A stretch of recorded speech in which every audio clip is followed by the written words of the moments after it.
रोजच रस्त्याला लागलो की रोजच फास्टॅगचा रिचार्ज करावा लागतोय. म्हणूनच आज आपण डायरेक्ट टोल नाक्यावर जाऊन कमर्शियल गाडीचा पास कसा निघतो ते बघायचं. गाडी भरली होती आपली पिंपरी चिंचवडला आणि त्यात गाडीत मटेरियल पण लय अर्जंट होतं म्हणून सकाळी लवकरच हल्लेलो घरनं. आज काय एवढी थंडी वाजत नव्हती. बोबदेव घाट मार्गे आज जायचं होतं पुण्याला. लोणंद शिरवळ रस्त्याचं काम चालल्यामुळे रनिंगच उरकत नाही त्या रस्त्याचं. सकाळ सकाळ बोबदेव घाटात मस्तच वाटतं. जर वेळ आल्यानंतर 2 मिनिटं तरी थांबूनच जातो. 14 जानेवारी पर्यंत घाट बंद होता, आता चालू केलाय. त्यात कंपनीवाल्यांचं फोनवर फोन चाललं होतं. आता त्या साहेबांना काय सांगू किती ट्रॅफिक आहे रस्त्याला. ते वेळ लागली की ओरडणार, पण जीव धोक्यात घालून गाडी चालवते हे कुणाला दिसत नाही. ह्या ट्रक वाल्यामुळे सकाळ सकाळ ट्रॅफिक जाम झाले बघा. कसं आहे सकाळचं हिंजवडीचं ट्रॅफिक. अर्जंट असल्यामुळे सकाळ सकाळ लवकर गाडी खाली झाली आपली. कंपनीतनं गाडी काढली आणि बसलोय मालाची वाट बघत. आता एक तर आहे आपल्याकडे छोटा त्यामुळे माल लवकर निघत नाही. गाडी भराय ऑर्डर भेटली होती पेरंगुटची. एक तो हमारी किस्मत में लाल दुपट्टों से ज्यादा लाल बत्तियां लिखी हुई है.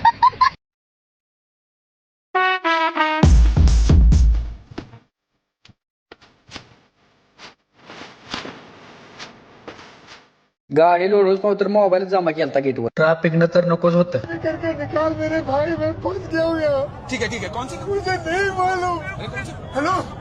पिरंगोट कडून येताना नवीन लोक चुकतात बघा चांदणी चौकात. या बोर्ड वाचूनच या पुढं. खेड शिवापूरच्या टोल नाक्यावर प्रसाद मलाई चहाचं रोजच इन्स्टॉल चाललं होतं म्हणून म्हणलं चहा तरी पिऊन जावा इथला. मस्तच क्वालिटी राव. तर भावानं मी पोहोचलो होतो मासिक टोलच्या ऑफिसला. साहेबांना विचारलं बरं का, तर ते बोलले की लोकल गाड्यांसाठी मासिक पास असतो आणि ते पण व्हाईट प्लेट साठी. त्यांना बोललो मग येलो प्लेट साठी काय असतं. ते बोलले तुम्हाला पण असतात पण तुम्हाला ट्रिपवर पैसे कमी केले जातात. ते बोलले तुम्हाला आता किती आहे 185 ना, तर तुम्हाला 50 ट्रिपचा पास काढावा लागेल आणि तो 160 रुपयाने केला जातो आणि ते पेमेंट रिटर्नचं घेतलं जातं. ते पण बोलले 12 तासाच्यात रिटर्न. नाही राव परवडत आपल्याला, जाऊन द्या आता. रोज मारो आपले येता जाता. आणि हो भावानो, आपण खेड शिवापूरच्या टोल नाक्या विचारपूस केली आहे. फास्टॅग सर्वांसाठी समान पण त्रास मात्र कमर्शियल गाडीवाल्यांनाच जास्त. पुढे बघतोय तर काय आमच्या अमोल भावांच्या गाडीला काहीतरी झालं. अमोल भाऊ म्हटलं नाही काय ओके चला म्हणलं.